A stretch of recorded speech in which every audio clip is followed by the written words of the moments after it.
Hello guys, hi guys, and how are you? It's me, Vlogger Kittu here with a new video guys. അപ്പോൾ ഇന്നത്തെ video എന്തിനെ കുറിച്ചാണെന്ന് നിങ്ങൾക്ക് ഈ jersey കണ്ടപ്പോൾ മനസ്സിലായി കാണും. ഇന്നലെ ആയിരുന്നു ഇന്ത്യയുടെ വേൾഡ് കപ്പ്. ഓക്കെ, ഇന്നലെ ആയിരുന്നു ഇന്ത്യയുടെ വേൾഡ് കപ്പ്. അപ്പം സത്യത്തില് ആദ്യമൊക്കെ നമ്മുടെ ആ ഒരു അടി കണ്ടപ്പം ഞാൻ വിചാരിച്ചു എന്തായാലും നമ്മൾ ജയിക്കും, കുഴപ്പമില്ല, സിമ്പിൾ ആയിരിക്കും, സിമ്പിൾ വേൾഡ് കപ്പ് ആയിരിക്കും എന്ന് വിചാരിക്കും. പക്ഷേ കുറച്ച് കഴിയുമ്പോൾ റോഹിത്തിന്റെ ക്യാച്ച് അതാണ് എന്നെ അങ്ങ് ഇല്ലാതാക്കിയത്. റോഹിത്തിന്റെ ക്യാച്ച് എന്നെ അങ്ങ് ഇല്ലാതാക്കി. ഞാൻ വിചാരിച്ചു ഇനിയിപ്പം നോക്കിയിട്ട് കാര്യമില്ല, കോഹ്ലി ഔട്ട് ഓഫ് ഫോമിൽ ഇരുന്നു. പിന്നെ കോഹ്ലി കേറി അങ്ങോട്ട് വിളയാടി. എന്റെ പൊന്നോ, കളി എന്ന് പറഞ്ഞാൽ ഇതാണ് കളി. പിന്നെ ഈ കളിക്കിടയില് ദൈവം വരും എന്നൊക്കെ നമ്മൾ പറയൂലേ, ദൈവത്തിൽ വിശ്വസിക്കുന്നുണ്ടെന്ന് പറഞ്ഞില്ലേ, ദൈവത്തിന്റെ രൂപത്തിലായിരുന്നു അക്ഷർ പട്ടേൽ വന്നത്. ടീമിന്റെ ഓരോ വിക്കറ്റ് പൊക്കോണ്ടിരിക്കുമ്പോഴും അക്ഷർ പട്ടേൽ ഇറങ്ങിയിട്ട് 47 റണ്ണാണ് അക്ഷർ പട്ടേൽ അടിച്ചത്.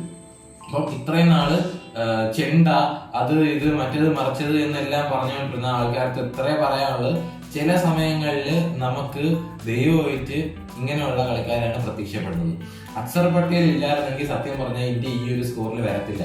കോഹ്ലി 76 അടിച്ച്, കോഹ്ലി ഔട്ട് ഓഫ് ഫോമിൽ നിന്ന കോഹ്ലി ഫൈനൽ മാച്ചില് കോഹ്ലി ആണെങ്കിൽ തന്റെ മാക്സിമം എഫേർട്ട് ഇട്ട് അത്രയും കളിച്ചെടുത്ത്. ഒന്ന് ആലോചിച്ച് നോക്കുക നിങ്ങൾ, ആ ഒരു മൊമെന്റ് ഒന്ന് ആലോചിച്ച് നോക്കുക. അതായത് ഇത്ര നാള് ഫോം ആയിട്ടിരുന്ന റോഹിത് 9 റണ്ണിൽ ഔട്ടായി. ഓക്കെ, ടീമിന്റെ പാതി പോയി. ഋഷഭ് പന്ത് പോയി, ഡക്ക് എന്തോ ആയിരുന്നു. പിന്നെ ഹാർദിക് പാണ്ഡ്യ വലുതായി കളിക്കാനൊന്നും പറ്റിയില്ല. കയറി ഫസ്റ്റ് ബോൾ 4 അടിച്ചു, അടുത്ത ബോള് അങ്ങനെ ജസ്റ്റ് വെറുതെ അവര് നോർമലായിട്ട് കളിക്കുന്ന രീതിയിൽ തന്നെ അവർ കളിച്ചു. പക്ഷേ എന്നാലും അവസാനം നമ്മുടെ ബാറ്റിംഗ് ഇങ്ങനെ പോയി. പിന്നെ ശിവം ഡൂബയും കൂടെ കുറെ നിന്ന് കോഹ്ലിക്ക് സപ്പോർട്ട് കൊടുത്തപ്പോ പിന്നെ ഓക്കെ, ആ റണ്ണ് അത്യാവശ്യമായിട്ടുണ്ട്. 177 ഇത്ര നേടാൻ അടിച്ച്. റോഹിത് കൂടെ നിന്നിരുന്നെങ്കിൽ 200-ന് പുറത്ത് പോകാനുള്ള സ്കോറാണ്. അത് ആലോചിച്ച് നോക്കുക. അപ്പൊ എന്നിട്ട് ഈ ബൗളിങ്ങിലേക്ക് വന്നപ്പം ഫസ്റ്റ് ഓവറില് ബുംറ അല്ല, ഹർഷ്ദീപ് വലിയതൊന്നും ഇല്ലായിരുന്നു. ഓക്കെ, സാധാരണ ഒരു ബോളിംഗ് ശൈലി. പക്ഷേ സെക്കൻഡ് ഓവറിൽ വന്ന ബുംറ ഓഫ് സ്റ്റംപ് എടുത്തുകൊണ്ട് പോയി. ഒരു 4 അടിച്ചവന്റെ ഹെൻഡ്രിക്സിന്റെ ഓഫ് സ്റ്റംപ് എടുക്കുന്ന രീതിയിൽ ബോൾ ചെയ്ത് ഹെൻഡ്രിക്സിനെ ഔട്ടാക്കിയപ്പോഴും ഉള്ളിലൊരു പേടി ഉണ്ടായിരുന്നു. കാരണം അപ്പുറത്ത് ഡീകോക്ക് നിൽക്കുകയാണ്, നോൺ സ്ട്രൈക്ക് എൻഡിൽ ഡീകോക്ക് നിൽക്കുകയാണ്. അപ്പം ഡീകോക്ക് എപ്പോ വേണോ ഫോം ആവാം. അതില്ല ഭയങ്കര ക്ലാസിക് കളിയല്ല, കണ്ടം കളിയല്ല, പക്ഷെ എന്നാ സൂപ്പറായിട്ട് കളിക്കുന്ന രീതിയിലുള്ള ഒരു പ്ലെയറാണ് ഡീകോ. അങ്ങനെ ഡീകോക്ക് കുറെ നേരം അവിടെ നോൺ സ്ട്രൈക്കിൽ ഇങ്ങനെ നിന്ന്. അപ്പം ആ ടൈമില് ആരൊക്കെ ആയിരുന്നു, ഈ മാർക്രം വന്ന് 1-2 നല്ല ഷോട്ടുകൾ കളിച്ചപ്പോ ഞാൻ ജസ്റ്റ് ഒന്ന് ഫിയർ ആയിപ്പോയി. പക്ഷേ മാർക്രം കുറച്ചു നേരം കഴിയുമ്പം മാർക്രത്തിന് തിരിച്ച് മടങ്ങേണ്ടി വന്നു. അതും എനിക്ക് തോന്നുന്നു ഹർഷ്ദീപാണ് എടുത്തതെന്ന് തോന്നുന്നു. എന്നിട്ട് പിന്നെ വന്നതെന്ന് പറയുമ്പോൾ അക്ഷർ പട്ടേൽ കുറെ അടി കൊണ്ടു നേരത്തെ പറഞ്ഞതുപോലെ തന്നെ കുറെ അടി കൊണ്ടായിരുന്നു. പക്ഷേ ആ കൊണ്ട അടി താനെടുത്ത ബാറ്റിങ്ങിന്റെ സ്കോറിന്റെ അത്ര പോലും വന്നിട്ടില്ല. അപ്പം അങ്ങനത്തെ ഒരു മാച്ച് ആയിരുന്നു. എന്നിട്ട് പിന്നീട് വന്നെന്ന് പറയുമ്പോൾ പിന്നീട് ക്ലാസൻ വന്ന് അവിടെ കുറെ സ്റ്റേ. മില്ലർ വന്നതൊക്കെ തന്നെ ക്ലാസൻ വരുന്നു, സിക്സ് അടിച്ചടിച്ച് ഊപ്പാട് വരുന്നു ക്ലാസ്സിൽ അങ്ങനെ ഞാൻ നിൽക്കുന്നെന്ന് വിചാരിച്ചു. അങ്ങനെ അവസാനത്തല്ല ഹർദിക്കിന്റെ ഓവറിൽ ഹർദിക് വന്ന് ഒരു സ്ലോവർ ഇട്ട് കൊടുത്ത് കറക്റ്റ് ബാറ്റ് തട്ടി കയ്യിൽ കയറി. പിന്നെയും നമുക്ക് പേടിക്കേണ്ടിയിരുന്നു. കാരണം 7 റണ്ണിനോ 9 റണ്ണിനോ ആണ് നമ്മൾ ജയിച്ചത്. 7 റണ്ണിനാണ് നമ്മൾ ജയിച്ചത്. അപ്പോ എന്നിട്ടും ഈ അവസാനം മില്ലർ നിൽപ്പുണ്ടായിരുന്നു. മില്ലർ എന്റെ പൊന്നോ, പ്രതീക്ഷയെല്ലാം കളഞ്ഞെന്നും പറഞ്ഞ് ഞാൻ ഇങ്ങനെ നിൽക്കുകയായിരുന്നു. മില്ലർ ആണെങ്കിൽ ഒരടി ലെഫ്റ്റ് ഹാൻഡർ അല്ലേ, അപ്പൊ ഭയങ്കര രീതിയിൽ വലിയൊരു അടി മേടിച്ചു. അപ്പം സംഭവം സൂര്യകുമാർ യാദവിനൊന്നും ഒന്നും ചെയ്യാൻ പറ്റില്ല ബാറ്റിങ്ങിന്. പക്ഷെ സിക്സ് പോവാനുള്ള ബോള് സുഖമായിട്ട് ക്യാച്ച് എടുത്തുകൊണ്ട്, അതും ക്യാമറ റോളിംഗ് റോൾ ബാക്ക് ഇങ്ങനെ എല്ലാം പറഞ്ഞിട്ടില്ല. അതായത് സിക്സ് ആണോ വിക്കറ്റ് ആണോ നമുക്ക് അറിയത്തില്ല. പക്ഷേ കണ്ടു നിന്ന് ഞാൻ കുറച്ചു നേരത്തേക്ക് എന്റെ നെഞ്ചിന്റെ ഇടി കൂടിയായിരുന്നു കേട്ടോ. അപ്പം ക്യാച്ച് എടുത്തിട്ട് സൂര്യകുമാർ സ്കൈക്ക് കോൺഫിഡൻസ് ഉണ്ട്, സൂര്യക്ക് കോൺഫിഡൻസ് ഉണ്ട്. പക്ഷെ ആ ക്യാച്ചും കൂടെ പോയിരുന്നെങ്കിൽ വേൾഡ് കപ്പ് നമ്മുടെ കയ്യിൽ നിന്ന് പോയേനെ. 100% പറയാം, വേൾഡ് കപ്പ് നമ്മുടെ കയ്യിൽ നിന്ന് പോയേനെ. വേൾഡ് കപ്പ് മില്ലർ എന്ന് പറഞ്ഞാൽ അത്ര എക്സ്പീരിയൻസ്ഡ് ആയിട്ടുള്ള ഒരാളാണ്. അപ്പൊ ഡീകോക്കൊക്കെ ഇതിനിടയ്ക്ക് പോയെങ്കിലും പക്ഷെ മില്ലർ നിൽപ്പുണ്ടായിരുന്നു. ക്ലാസന്റെ വിക്കറ്റ് പോയപ്പം ഒരു 50% നമ്മൾ ഓക്കെ ആയി. പക്ഷേ പിന്നീട് വന്ന മില്ലർ കാണിച്ച എന്റെ പൊന്നു, ഞാൻ സത്യം പറഞ്ഞാൽ പേടിച്ചു കേട്ടാ.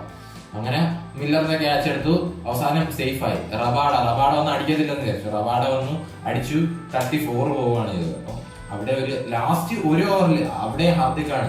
ഈ ഹാർദിക്കിന്റെ പ്രത്യേകത എന്ന് വെച്ചാല് നമ്മുടെ മുംബൈ ഇന്ത്യൻസിന് വേണ്ടി ഹാർദിക് കളിച്ചപ്പം നമ്മൾ കുറെ പേര് ട്രോളാനൊക്കെ ഉണ്ട്. ഞാനും ഹാർദിക്കിനെ അത്യാവശ്യം പറഞ്ഞിട്ടുണ്ട്. പക്ഷേ ഒരു കാര്യം പറഞ്ഞാൽ ഹാർദിക് നോക്കൌട്ട് മാച്ചസിൽ ഹാർദിക്കിന്റെ പെർഫോമൻസ് നമുക്ക് വിചാരിക്കുന്നതിനും അപ്പുറമാണ്. അതായത് ഒരു ഭയങ്കര കാം ആൻഡ് കൂൾ ആയിട്ട് കളിക്കുന്നു. അല്ലാതെ IPL കളിക്കുന്ന ടെൻഷനോട് കൂടിയാണ്. ഇടയ്ക്ക് വെച്ച് ഒരു മാച്ചിൽ ഇങ്ങനെ വന്നില്ലായിരുന്ന പബ്ലിക് ഒക്കെ ചവച്ച് ഇങ്ങനെ വന്നായിരുന്നല്ല ഒരു മാച്ചിൽ. ആ ഒരു കൂളല്ല, ആ ഒരു കാംനെസ് ആണ് ഹാർദിക് നോക്കൌട്ട് സ്റ്റേജസിൽ ഇന്ത്യക്ക് വേണ്ടി കളിക്കുന്നത്. ഇന്ത്യക്ക് വേണ്ടി കളിക്കുമ്പോൾ അവിടെ നമ്മൾ IPL-ഉം സൂപ്പർ ലീഗൊന്നും നോക്കത്തില്ല. നമ്മൾ നോക്കുന്നതെന്ന് പറഞ്ഞാൽ ജസ്റ്റ് നമ്മുടെ ടീമിലെ ആൾക്കാരുടെ പെർഫോമൻസ് നമ്മൾ നോക്കാറുള്ളൂ. അപ്പം ഹാർദിക്കിന്റെ പെർഫോമൻസ് എടുത്ത് പറയാനുള്ളത് തന്നെയാണ്. കാരണം ഹാർദിക് അഗ്രഷൻ കാണിക്കാനുള്ള സമയത്ത് ഇന്ത്യക്ക് വേണ്ടി അഗ്രഷൻ കാണിക്കുകയും ചെയ്യും, വിക്കറ്റ് എടുക്കാനുള്ള സമയത്ത് വിക്കറ്റ് എടുക്കുകയും ചെയ്യും, റൺ എടുക്കാനുള്ള സമയത്ത് റൺ എടുക്കുകയും ചെയ്യും. അതാണ് ഹാർദിക്. ഞാനൊരു കാര്യം തുറന്ന് പറഞ്ഞേക്കാം, അന്ന് പറഞ്ഞെല്ലാം തിരിച്ചെടുത്തു. ഹാർദിക് എന്ന് പറഞ്ഞ ഒരാളെന്ന് പറയുമ്പോൾ ഇപ്പൊ ഒരു അഭിമാനം തന്നെയാണ്. ഇപ്പോഴല്ല എന്നും അതൊരു അഭിമാനം തന്നെയാണ്. ഹാർദിക് എന്ന് പറയുന്ന ഒരാൾക്ക് ഈ ടെൻഷൻ ഹാൻഡിൽ ചെയ്യാനുള്ള ഒരു കേപ്പബിലിറ്റി ഉണ്ടെന്നും, പക്ഷെ വൈസ് ക്യാപ്റ്റനോടുള്ള ഇതുണ്ടോ എന്ന് ചോദിക്കുകയാണെന്ന് എനിക്കറിയത്തില്ല. പക്ഷേ ഹാർദിക് എന്ന് പറയുന്ന ഒരു വ്യക്തി ഒരു കിടിലം ബാറ്റ്സ്മാൻ ആണെന്നും ബോളറാണെന്നും എല്ലാം ഞാൻ ഇപ്പൊ പറയും. കാരണം ഡെത്ത് ഓവർ ഹാർദിക് എറിഞ്ഞ് പിടിച്ചത് നോക്കണം. 16 റൺ വേണം, 6 ബോളിൽ 16 റൺ വേണം. ഹാർദിക്കിന് അത്ര വിശ്വാസത്തോടു കൂടിയാണ് ബോളിംഗ് കൊടുക്കുന്നത്. അപ്പം ഹാർദിക് വരുന്നു .4 ഇങ്ങനെ പോയി അവസാനം 7 റണ്ണിന് നമ്മൾ ജയിച്ചു. അതായത് 16 - 7 എത്രയാണ്? 8, 9, 10, 11, 9 റണ്ണ് മാത്രമേ ഹാർദിക് കൊടുത്തിട്ടുള്ളൂ. നിങ്ങൾ ആലോചിച്ച് നോക്കുക, ലാസ്റ്റ് ഓവറിലാണ് 9 റണ്ണ് മാത്രമേ കൊടുത്തിട്ടുള്ളൂ.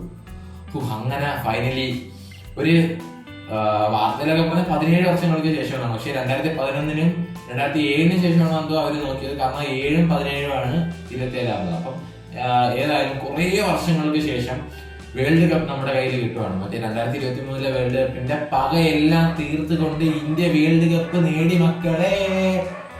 ഓക്കെ, അപ്പം ഏതായാലും ഇതായിരുന്നു പട്ടി കുരച്ചു തുടങ്ങിയത്. അതിനെ ഞാൻ മിക്കവാറും എറിഞ്ഞു കൊല്ലും. ഓക്കെ, എനിവേ നമുക്ക് ഇന്നത്തെ വീഡിയോ ഇവിടെ നിർത്താം. അപ്പം ഈ ജേഴ്സി കിട്ടിയെന്ന് പറയുമ്പോൾ ഇത് ഒഫീഷ്യൽ ആയിട്ടുള്ള ജേഴ്സിയാണ് കേട്ടോ. ചേട്ടന് കിട്ടിയതാണ്, ഗിഫ്റ്റ് ആയിട്ട് കിട്ടിയതാണ്. അത്യാവശ്യം പൈസയൊക്കെ ആയ സാധനമാണ്. ഓക്കെ, ചേട്ടന് ഗിഫ്റ്റ് ആയിട്ട് കിട്ടിയോ? ഓക്കെ, അതൊക്കെ പിന്നെ പറയാം. ഓക്കെ, എനിവേ നമുക്ക് ഇന്നത്തെ വീഡിയോ നിർത്താം. ഗൈസ്.